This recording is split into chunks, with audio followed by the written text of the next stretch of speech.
les Spurs de Thomas Frank ont tenu bon pour s'imposer 1-0. Villarreal, porté par Nicolas Pepe et Buchanan, s'est montré menaçant mais n'a pas su concrétiser. Les Londoniens ont pu compter sur un effectif solide avec les titularisations de Richarlison et Betancourt ainsi que les débuts européens de Simons. Une victoire laborieuse mais précieuse qui lance la campagne européenne de Frank sur une note positive.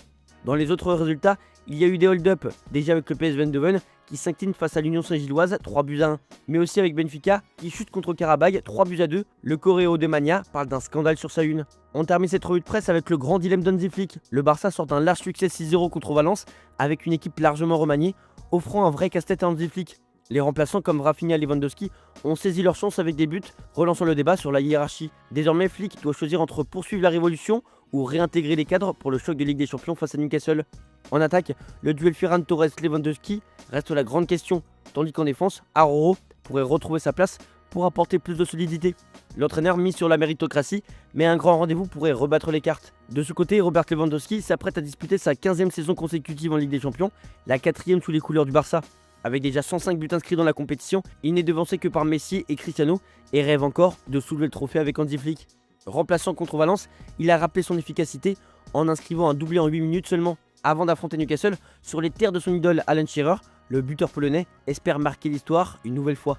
Du côté du Mundo Deportivo, c'est l'alerte Lamine. Lamine Yamal est forfait pour le premier match de Ligue des Champions du Barça contre Newcastle en raison d'une pubalgie persistante et son retour est prévu pour être à 100% face au PSG le 1er octobre. Sa gêne a débuté contre Levante et s'est aggravée après le match contre le Rayo Vallecano et les rencontres avec l'équipe nationale espagnole. Le jeune ailier de 18 ans suit un traitement quotidien et des séances de physiothérapie pour accélérer sa récupération sans prendre de risque de rechute. Pendant ce temps, Frenkie de Jong, légèrement blessé, est apte pour Newcastle.